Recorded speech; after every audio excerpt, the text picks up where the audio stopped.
the wearing of the headscarf for the women. This seems to have become so major, a major aggravation. Why should women who want to wear a veil, why should this have been such a source of aggravation today? Why is that? I don't understand it. I mean, if a naked woman walked in this room here, meaning wearing a bikini or a G-string, she would have the right to just walk just like anybody else.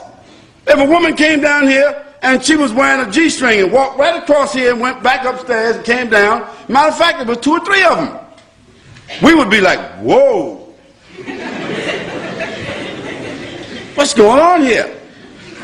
But we couldn't say anything because it is accepted in the society for a woman to wear this in public. And there are some beaches in this country and some places in this country where you got some people call themselves naturalists. You know what they are. I don't have to tell you. That is, they believe that they should just walk around all the time naked. Now that we can't make a judgment call because according to legislation, the naturalists have a right.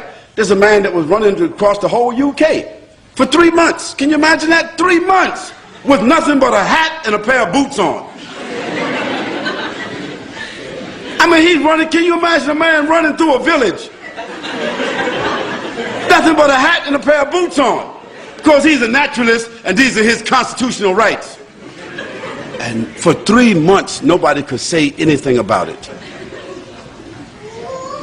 Well, I say that in a society where people are allowed to express themselves that way, why should there be a problem about Muslim women, whether in the schools or otherwise, choosing the preference to cover their heads or to cover their bodies with loose garments? Why should there be such an uproar? Why is there the need for the media to assault and say Muslims want to take over our society and Muslims want to impose their values upon us and so forth? Well, I want to remind them that until 15 or 20 years ago, the nuns in the church, in the Catholic Church, they had to wear it. Is it right or wrong? And just recently, the Catholic Church has relaxed the uniform codes of the nuns where they can show a little cleavage. They can now wear a little bit, you know, put the cross right there in the middle. They don't have to wear a headpiece anymore, and they can show a little bit of thigh. Well, that's their right. We can't say anything about that. But when I went to church, to the Catholic Church, when I was 17 years old, all the nuns were looking like the sisters are looking today. So society has changed, but why should our values have to change? Those Muslim ladies who want to wear the full scarf and want to wear loose clothing, they're doing so because God said so, not because their husband said so, not because they're Arabs or Indonesians or Malaysians or Africans. No, they're doing it because God says so. So if our religion, which is the same religion of Moses and Abraham and David and Solomon and Jesus and John the Baptist, if we have the same religion as all those prophets, and we are all monotheistic people basically, Christians and Jews and Muslims, taking our sources from the same, taking our scripture from the same sources, and we can see in the history of our religions that women dress this way consistently, then why is it an aberration because our women want to wear that today? What do they want our women to do? Do they want our women to take off their head scarves and all put on G-strings? Would that be sad? Or now y'all all the same, now it's okay. No, we say it's not okay.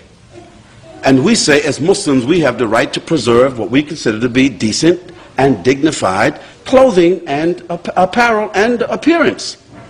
And we think that we are fortifying. We think that we are making a good moral contribution. We think that we are doing something that will support the morals, the principles and the status of women in this society. We say that's what we think we're doing.